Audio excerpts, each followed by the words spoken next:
The following program was made possible by the generosity of those who have determined to hold fast to the true Roman Catholic religion, as expounded by the Roman Catholic Church before the disasters of Vatican II and the so-called New Mass.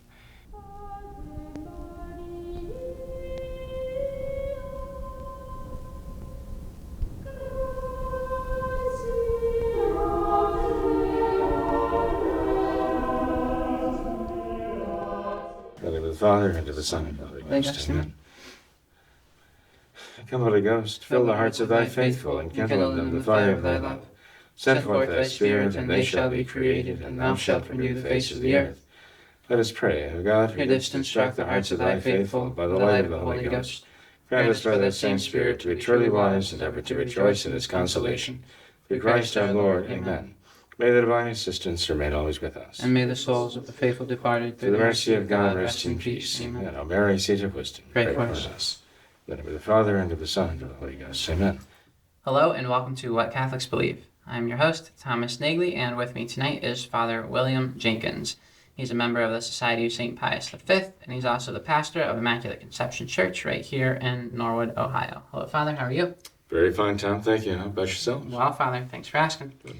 Thought we could start tonight, Father, with a bit of an update on the Francis ring kissing fiasco.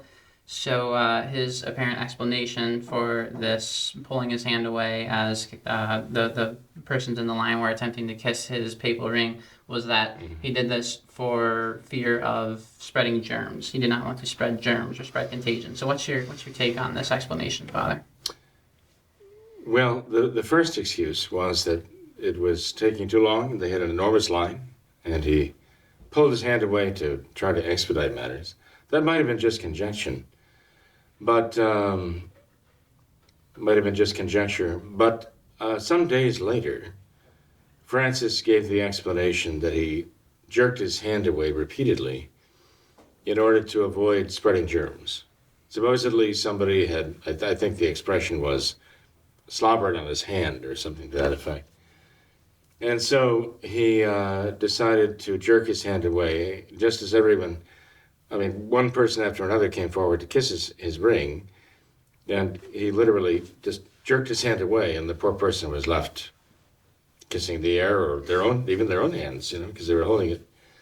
And then a few days later, the explanation arrived that Francis did that in order to preserve health and prevent people from getting sick, Well, Tom, I find that does not have the ring of truth about it, so to speak. Excuse the expression.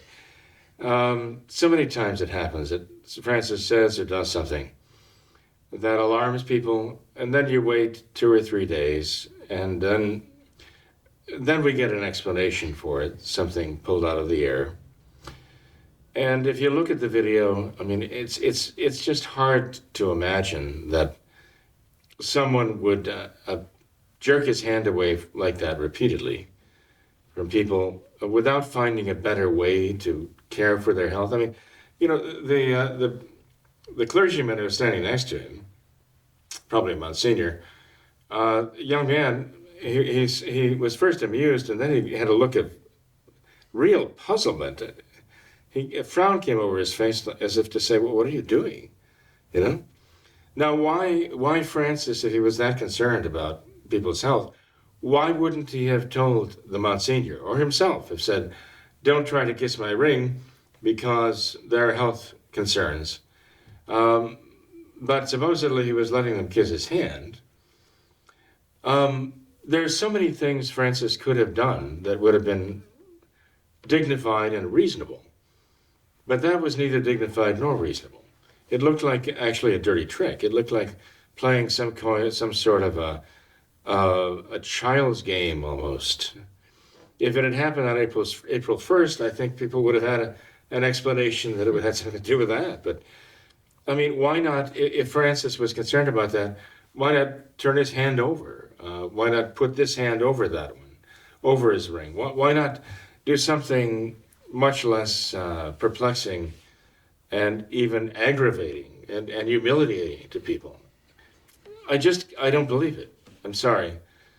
I don't think he deserves the benefit of the doubt, if there is one here, because so many times, I mean, he does things that are quite outrageous, and then his spin people are tasked with the job of finding a rational explanation for it to feed the people, right?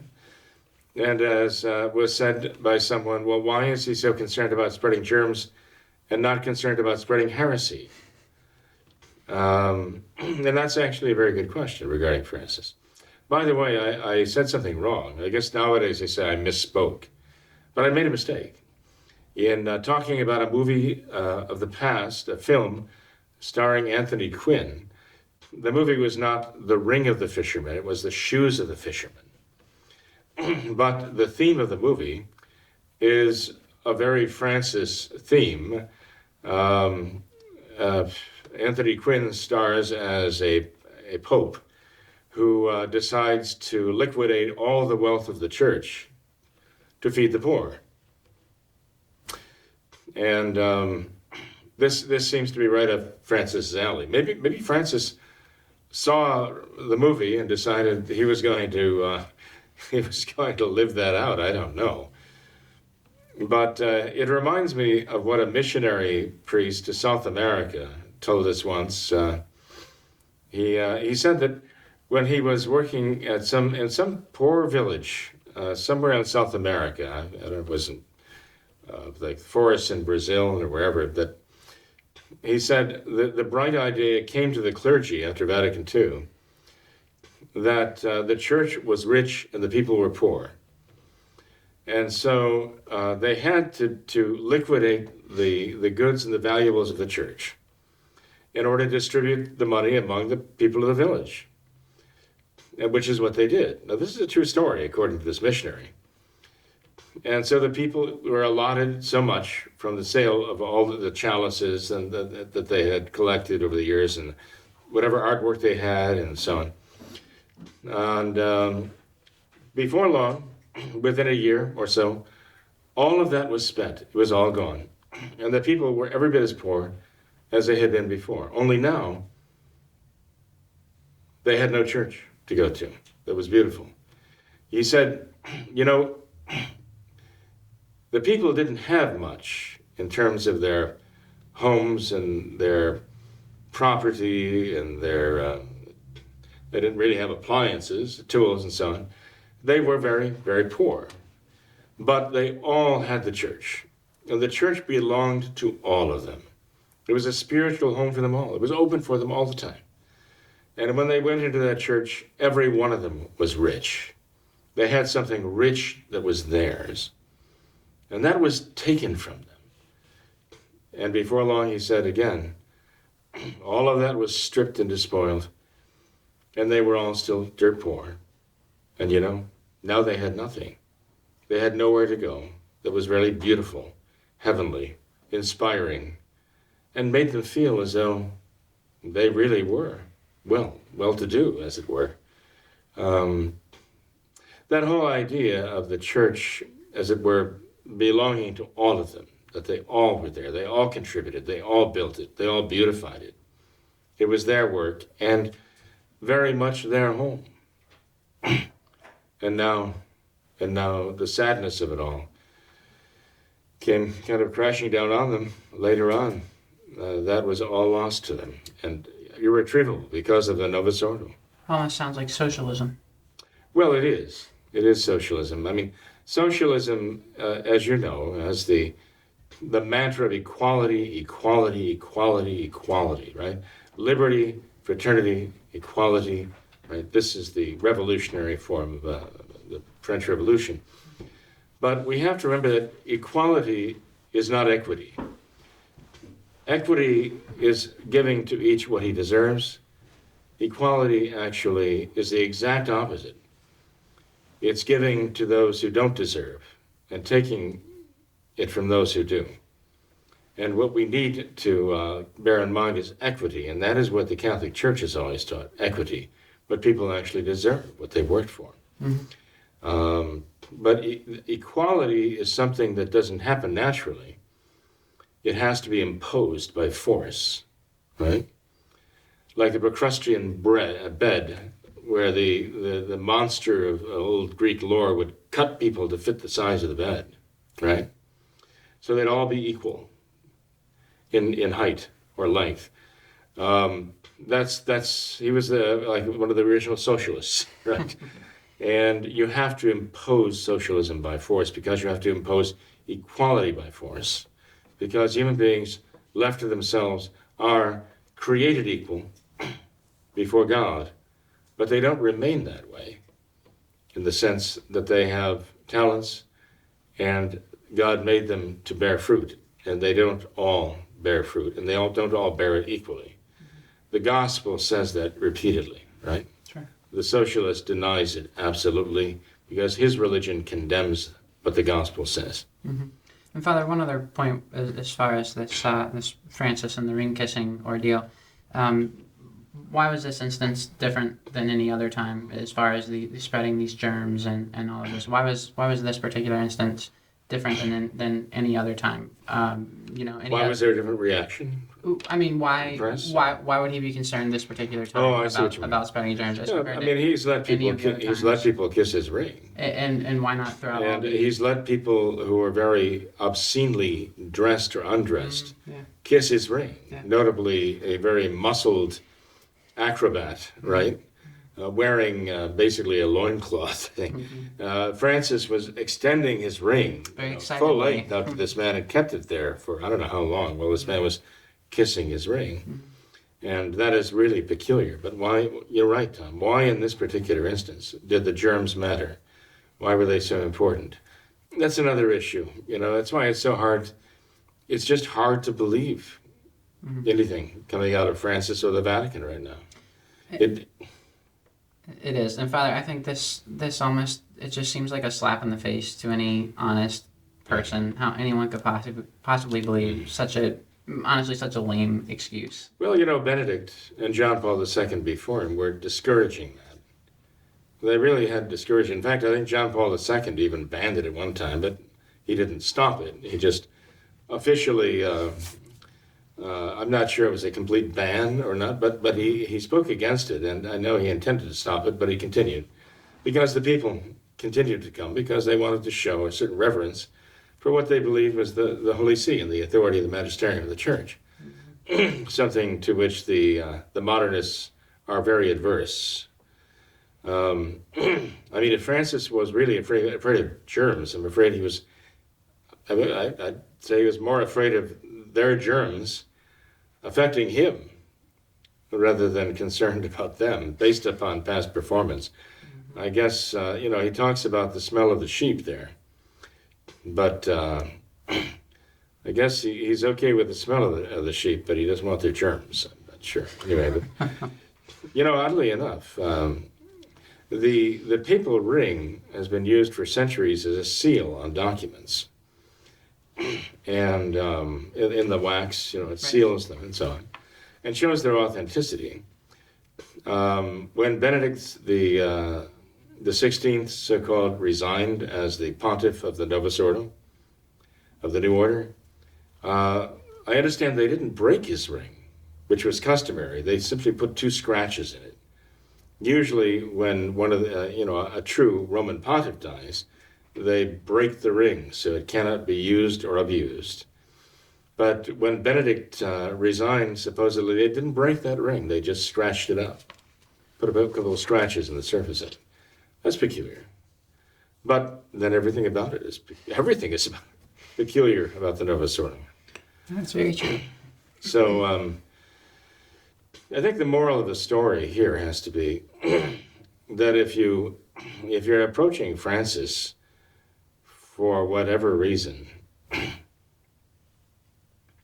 first of all, don't approach him with the idea of paying any reverence to the magisterium of the Roman Catholic Church. And certainly don't try to show any reverence by kissing this man's ring, okay? Because he himself has nothing but disrespect and contempt for the magisterium of the Roman Catholic Church. He really intends to destroy it, And really, in a sense, Well, not in a sense, but literally he wants to destroy the very concept of magisterial authority. And basically bring it down to the sayings of Chairman Francis, that is what the magisterium of the New Order Church comes to right now. That's right. Father, let's move on from that. We have received several requests for you to comment upon this op-ed article that was written by Bishop Schneider, Athanasius Schneider. I believe it was originally posted on Rorate Caeli, their website. And the title of the op-ed is On the Question of a Heretical Pope. And Bishop Schneider, throughout this, it's a rather lengthy article, but he essentially says, Father, that there is no historical case of a pope losing the papacy during his term of office due to heresy or alleged heresy. And he repeats this multiple times throughout the article. He says that there is no precedent for this in Catholic tradition. Nothing like this has ever happened where a pope has lost the papacy due to heresy. He mentions the case of Pope Honorius I, who was excommunicated after his death by subsequent popes and subsequent councils. But he says that did not happen during his lifetime. There is no case whatsoever where a pope has lost the papacy. He cannot be deposed by any authority on earth because the pope receives his authority from God. He says that in the very rare cases of a pope committing serious theological errors or heresies, the church can definitely live with such a pope. And our attitude during these times should just be one of acceptance. We should pray that the Pope be loosed from his errors, and we cannot, under any circumstance, though, say that this Pope has lost his office, that he has lost the papacy due to some sort of heresy. So what is your take on this idea, Father? Would you say that's correct? Is that No, true? it's a false argument. Why is that? It is a false argument. Well, first of all, look, everybody admits that Francis is a unique case in the history of the church. I mean, they look back at Honorius and they look back at Liberius and so on. They try to draw certain parallels there. But all of these conservative Novus Ordo writers acknowledge that with Francis now we've gone farther than ever before. And some are actually coming out and just saying he's an out-and-out heretic. He's an outright heretic, public heretic, right? And pertinacious, too, because he's been confronted with his heresies. They'll actually come out and say that. In fact, Bishop Schneider himself might say that. He might agree with that. But I guess that's why he wrote what he wrote, to try to say, well, okay, we know that he is a heretic, but he's still a pope, and he can't stop being the pope. So we just have to live with it, and the church will be okay. Exactly. But the fact is that not only do you have a man in Francis who is teaching heresy, as though it were the magisterial teaching of the Roman Catholic Church, he is making practical changes in the church that are actually not only defacing but effacing the Catholic Church. He is restructuring things in a way that are antithetical to the very nature of the Catholic Church. So one may say, well, let him teach what he wants. We don't have to believe it. But what he's doing, they say we have to obey what he says. He is taking practical steps to make sure that the church is destroyed. He is. He's trying to destroy the actual institution of the church.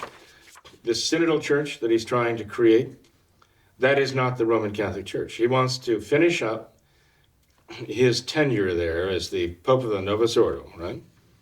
By leaving behind nothing that even resembles the true Roman Catholic Church. So when Bishop Schneider says, well, we can live with this and, we can make it work, he's actually watching this man dismantle the church. And saying, well, what is he going to say? When Francis dies, we'll just have to put it back together again? But we're going to recreate the church? Who's going to do that? He's stacking the College of Cardinals of the Novus Ordo with the most pernicious modernists, right? He is promoting homosexual LGBTQ, MICKEY, with people who are perverted people, who are perverse, and they promote perverts, as Francis does, okay? to the leadership position of the church. Francis, in other words, is actively pursuing every single program that he can to destroy every vestige of the Catholic Church as an institution. That's something that Honorius did not do. That's something Liberius didn't do. Something no other evil pope in history did. And there were popes who themselves were not godly men, right? Not all popes have been canonized. Most of them, by far, have not, as we know. But and some of them were men who were totally unworthy of the position, as we know. Some of them were not men, but boys, actually. We know this. But there has not been anyone like Francis. There's no precedent for this. And the fact they say there's no precedent, the fact that they say, like Peter Kwasniewski says there's no precedent for Francis, basically. We're actually in kind of uncharted territory here. So isn't he already in saying, by the fact, we can't look back and just go by what has happened before? And look, this has never happened before, so it can't happen now. If you recognize we're in a situation now the church has never been before, then you've already disqualified your statement that, well, we can't do now what we've never done before because it had never happened before. And this is a different situation now. Mm-hmm. So how are they to say, well, this can't be the case because it hasn't been done before, when they're saying the situation today has never happened before? It doesn't make any logical sense. But what is more important about Archbishop Schneider's writing is it contradicts the actual teaching of the Catholic Church. Approved theologians of the Church have made it very clear that when a pope dies, he's no longer the pope. And they also say that when a pope loses the faith publicly, he died. It's equivalent to death. He has died to the faith. Now, there are some very, very trustworthy and prominent Catholic theologians who have been given to us by the Church to speak in her name, and their writings have not been condemned. Their writings have not been denied or negated by the Church or even criticized by the Church. St. Francis de Sales is one. Cajetan, the great theologian, is another. The great Thomistic theologian is another.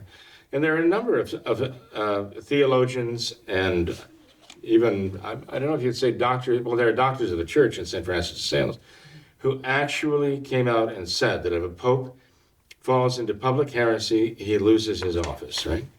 Now, one thing that you do find among the writers who say this, and by the way, it's perfectly Catholic to say that. The Church has never condemned that proposition, right? Never condemned that statement that has been made by many of her very respected writers. Mm-hmm. They say that to acknowledge the fact that the Pope has lost the faith, publicly abdicated from the faith, right, would require a judgment, a statement by cardinals, by the hierarchy. They vary in what how they say this has to be applied in practice.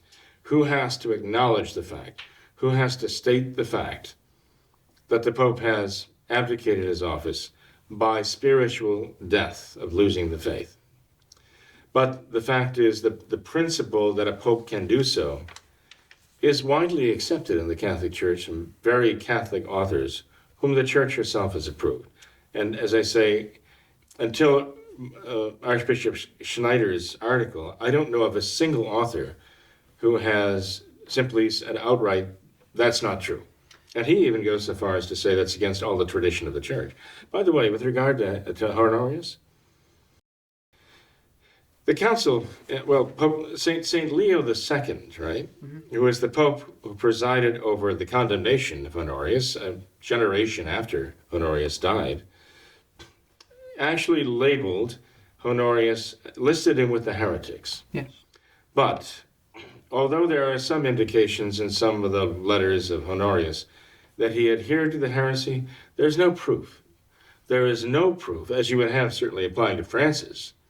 There's nothing that amounts to a proof that Honorius actually lost the faith and was really a heretic. He was condemned for favoring heresy by refusing to allow the Catholics to defend the faith. His order was that the Catholics, that there must be no discussion of this because it was divisive, right? And then the emperor issued a decree backing it up with force of law, so that those who defied the decree of Honorius, and there were many of them, and by the way, the church canonized those who defied his order to be silent.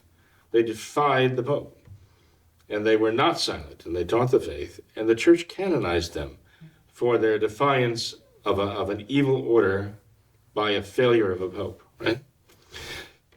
And they paid a price. I mean, Maximus the Confessor paid a terrible price. He died a rather gruesome, he was tortured and then died a gruesome death he worked himself to death in the mines of the Cherson, right? In the Ukraine, what is now the Ukraine. Because he was condemned because he spoke up against the heresy, defying the order not only of the Pope, but of the Emperor. The bottom line here, Tom, is that there is no example of a Pope like Francis, who has said the things he said, claims that it's magisterial teaching. There's no example like that in history. Not Honorius, not Liberius, it was at the time of Saint Athanasius, nor any other pope. There were popes who held private errors, okay, as theological opinions. But no, Francis is altogether unique. Mm-hmm. And if we apply, as we can apply, and as we should apply,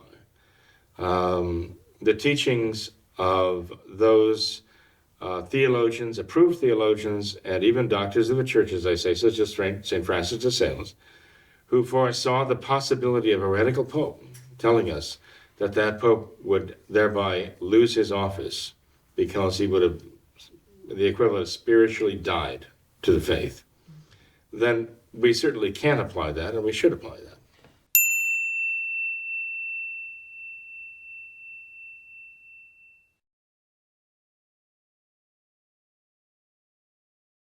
Father, if I may, I'd like to read a few short excerpts from this in line as a rebuttal to some of the points that you've made. You mentioned, are we just going to put the church back together after Francis destroys it? And that's essentially what Bishop Schneider says. He writes that the church is a divine institution, that if God sends this cross, he's going to send the graces necessary to bear it, to rectify the issue. He says, that the Pope is the head of the church, yes, but when the head fails, the other members of the body will make up for that failure, essentially. But he, as far as the positions of the St. Francis de Sales and so on that you mentioned, he says that the theory or opinion, the loss of papal office by deposition or declaration of the ipso facto loss implicitly makes the Pope identical with the entire Church or manifests the unhealthy attitude of Pope-centrism. He says that that theory or opinion that a heretical pope can be deposed or lose office was alien to the first millennium. It originated only in the High Middle Ages in a time when Pope-centrism arrived at a certain high point. He says that was a common opinion starting with the High Middle Ages until the 20th century, but it's only an opinion, and it's not the teaching of the Church. He says that the Church did condemn a heretical pope, but only posthumously after his death. He says that doctors of the Church, such as St. Robert Bellarmine and St. Francis de Sales, they held that opinion, but that does not prove its certainty. He says that these doctors of the Church have erred, as in the case of, as he says, St. Thomas Aquinas regarding the question of the Immaculate Conception. Okay, well, he's getting that wrong too. Right, there's an aspect of truth to that, but there's more to it than that she's ignoring. Right, but it seems this whole point is... why St. Thomas Aquinas... It seems this whole point is that this is only an opinion. This is only an opinion of these few doctors of the Church. It has never been formally declared by the Church. It's not... Tom, look what he's saying, though. It doesn't make any sense. To me, anyway, it doesn't make any sense. He said, in the earliest centuries of the Church, there was no thought of the idea of a pope losing his office. Yeah. It was only in the 1300s, or whatever he says, when Pope-centrism set in, that the question of a pope losing his office by heresy came in. But if you're talking about Pope-centrism, and you're talking about the central figure and the central place of a pope, how does that correspond to the idea also saying that a pope who defects from the faith loses his office. If you're promoting the idea of pope-centrism, the whole idea is that the pope is indispensable. That's what pope-centrism is about, right? And you'd think that's what it actually means, that the pope is like untouchable, this figure, so like the Wizard of Oz up there, and you cannot question the great wizard. If that's what we're supposed to understand by pope-centrism, then how would they at the same time introduce the idea that a pope can lose his office if he deviates from the faith? You see what I mean? That's right. It seems like he's posing some kind of a contradiction. At least these two concepts don't seem to go together very well. They seem to be mutually opposed to each other. But here's the problem. Okay? This is the danger of these thoughts. Okay, all of these conservative Novus Ordo types are falling right into the net of the Novus Ordo. They're falling right into the net of the modernists. What do the modernists want to do? They want to destroy the very concept of the papacy, the so-called Petrine office, as they call it. They want to destroy the very concept of the papacy. And so what they're doing is they're following exactly the modernist idea of saying, well, Francis is the Pope, and so whatever he does has to be within the realm of possibility for a Pope to do. Right? Necessarily, right? So there's nothing he can do that will make him not the Pope. Right? Right. By the time they're done, there'll be nothing of the papacy left. The papacy will be nothing. It'll be reduced to ashes. There'll be nothing a Pope can't do. Which means that there'll be nothing a Pope can do either. In other words, if a Pope cannot even be called out for heresy, and can teach heresy, what's left to the magisterial authority of the Church? There's nothing left. Francis himself has dictated to them what the papacy is. And that is the modernist papacy, which is so degraded and so emasculated that it is an office that has become meaningless, essentially. All that's left is the address and the white robe. That's all that's left of the papacy. These poor people are actually falling right into the modernist trap. And, they blame those who don't go along with that, as though who don't go along with that are the ones who are actually against the papacy, or we're destroying, not at all. We're trying to prevent them from destroying the papacy. We're trying to prevent Francis from destroying the papacy. I mean, think of it. I mean, if you actually said to yourself, well, look, Francis is the Pope, and no matter what he does, he can't stop being the Pope. So we have to kind of reform our concept of the papacy. Our whole idea of the extraordinary magisterium, its relationship with the ordinary magisterium and so on, because of what Francis is doing. We have to now rewrite the books as to what the office of the papacy really is, what it means, what powers it has, what powers it doesn't have, what it can do, what it can't do. By the time you're done, there's nothing left. Mm-hmm. They are destroying the papacy and rendering it absolutely meaningless. That's right. Father, what do you... Do you understand my point? Yes, Father, absolutely. What do you make of this idea, though, that he says the Pope receives his authority from God? He does not receive it from man. He does not receive it from the Church. He receives it directly from God, and man can have no effect on that authority whatsoever. But a Pope can die. And a Pope can die to the faith. He can lose the faith. Mm-hmm. And that, these writers have said, is death. In the eyes of the Church, that spiritual death of the public, pertinacious loss of faith, right, is equivalent to death. And if you were to follow what this Archbishop Schneider says, I mean, again, you could have the Antichrist be the Pope. That's right. And there's nothing anybody can do about it. You'd have to say, well, he's the Pope. And he would define what the office of the papacy actually means, what it can do, right? Its powers, its significance. He would just redefine it. If you read what St. Pius X wrote about, the modernist idea of authority, the hierarchy, right, even the papacy, in his encyclical Pascendi, you would say Francis is the quintessential modernist pope. He is the realization of the modernist pontiff of a new order.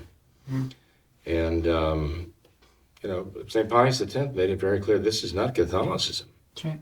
And Father, I like the point you made about this whole idea of being contradictory because, he says this, he even admits that this point that you often make, that the church can in fact survive periods without a pope. He states right in here what you have said repeatedly, that at the end of every papacy, every time a pope has died in the history of the church is without a pope. He even references the time where there was the 3 years or whatever it was, that period of years where there was no pope. And he says the church is still able to function just as she had been before that. And he admits this, but then he says that no matter what, the pope can never lose his papacy. We must always have a pope. And he seems to have this... He's very mixed up. Yeah. He's very mixed up. And, it's alarming that the conservative Novus Ordos have hailed this as a great breakthrough and really stating the case that they can all adhere to now in good conscience. Mm-hmm.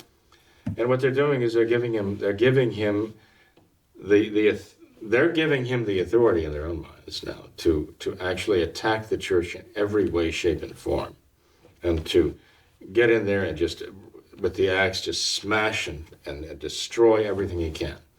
Now, Francis is not just a heretic. He's a man who is he's hell-bent on destroying the church as Christ established it and replacing it with the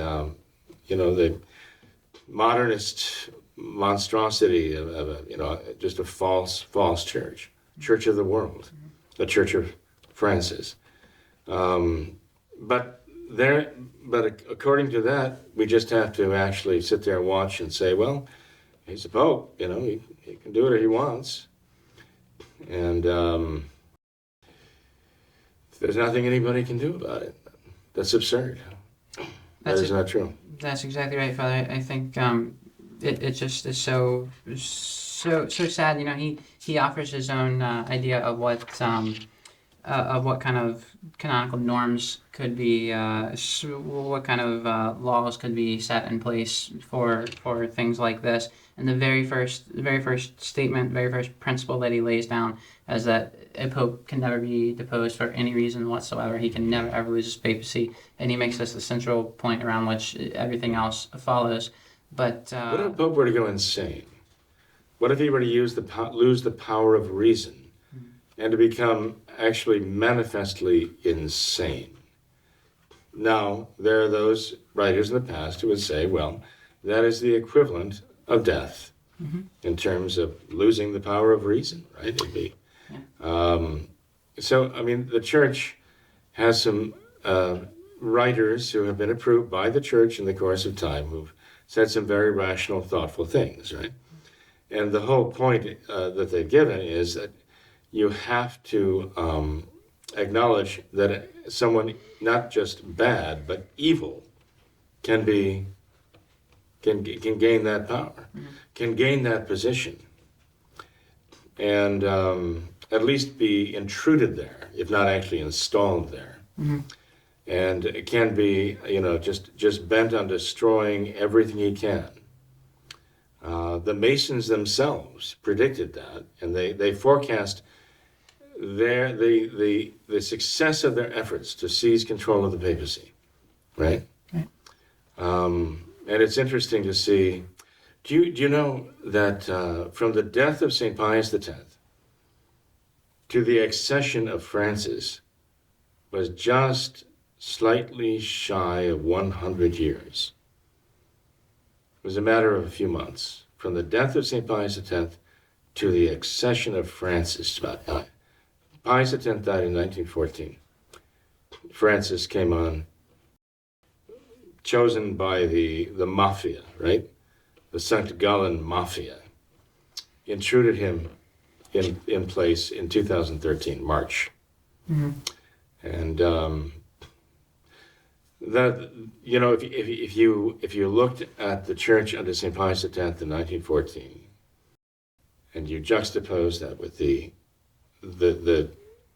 modernist Church of Francis, you could see clearly these are not the same churches, they're not the same religion, they're not the same faith. Modernism is not Catholicism, the Novus Ordo is not Catholicism. So it's horrifying, actually, to see this happening, and people like Archbishop Schneider here putting out these misleading things that are actually keeping people within the Novus Ordo and keeping people in check, looking for excuses, looking for justification as to why they have to go along with this very evil thing. Mm-hmm. You look at dictators. They always rely on this. They rely on their supporters, but they rely on misinformation and disinformation to keep the rank and file people, like the sheep of Francis, to keep them in line and to prevent them from taking any action that would stop the dictator. And that's how a small cadre of revolutionaries can take over an entire nation, even an entire world. But Francis is that revolutionary, and he was put into position by revolutionaries to carry out, to complete their revolution. Mm. And by the time he's done, thanks to men like Archbishop Schneider, that won't be the Catholic Church that's left. Right. Father, I think it's not in Francis. I think it's very easy to see why this is so popular in conservative Novus Ordo circles, because Bishop Schneider, he constantly throughout this, he attempts to reference tradition, and he quotes many saints, he quotes scripture very often. It could definitely be very easily misunderstood. It has the veneer of traditionalism to it. But if you just think about this logically, from this very first principle that he lays down, no matter what a pope does, he cannot lose his office. It's essentially giving a pope carte blanche to do whatever he wants, and we have to go along with it. It is giving someone like Francis, it is giving a revolutionary, mm-hmm. right, the chance to get in and to, like what did Satan say? Give me 100 years, 100 mm-hmm. years. Mm-hmm. But he says, that we cannot go along with these revolutionary changes and whatever a heretical pope may do. But then he says, to fight that, we must simply pray, we must simply accept this situation. So essentially, in practical terms, that's what you're doing is accepting what he's doing. That's what you are doing is participating. You are assenting to what a heretical pope would be doing. So if you think about it logically, it doesn't even make a whole lot of sense. And this idea seems like this is the problem. This is what brought about all of the changes of Vatican II and the modernist church, is this idea that he is the Pope. It's going along. Yeah, this is what has kept everyone in check. Not everyone, thank goodness. Not everyone. I mean, even with this, what Archbishop Schneider is saying here, does bring to mind the fact that back when Monsieur Lefebvre, Archbishop Lefebvre, would not do what he said, would not do what Archbishop Schneider is saying, but he insisted on holding on to Catholic tradition, right? And, now they have all of these quasi-traditional clergymen, right? They have the Institute of Christ the King, right? They have the Fraternity of St. Peter. They have all these groups. All of those came 20 years later, 20 years down the road, after all of the attempts of the Novus Ordo to completely obliterate the traditional Mass. They found out they couldn't do it. Why? Because the traditional Catholics, who were anathematized by them, would not give it up. So when Monsignor Lefebvre consecrated bishops, then they started giving these groups like the Fraternity of St. Peter and the Institute of Christ the King, then they started bringing them up in the Novus Ordo.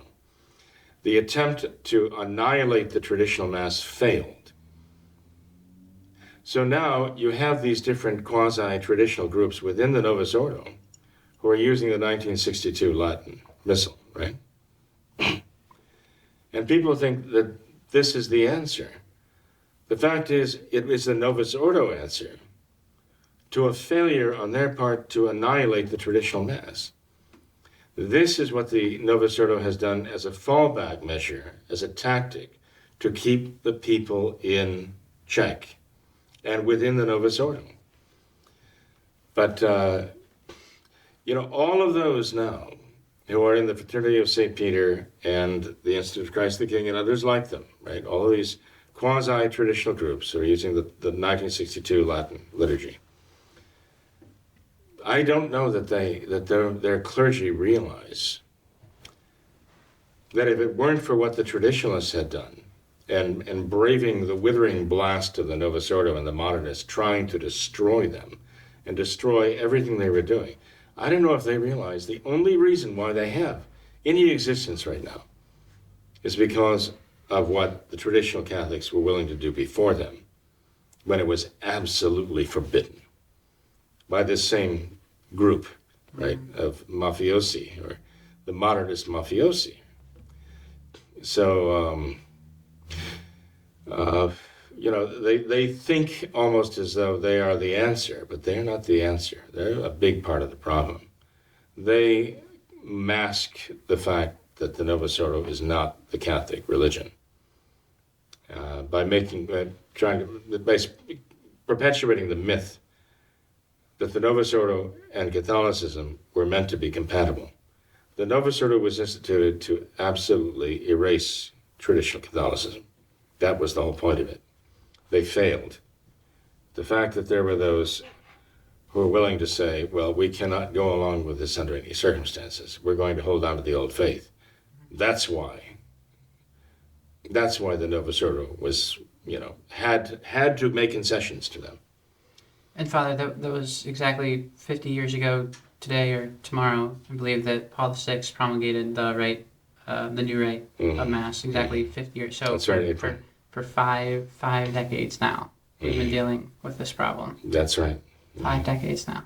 And here we are. And here we are. And Francis is supposed to finish the work.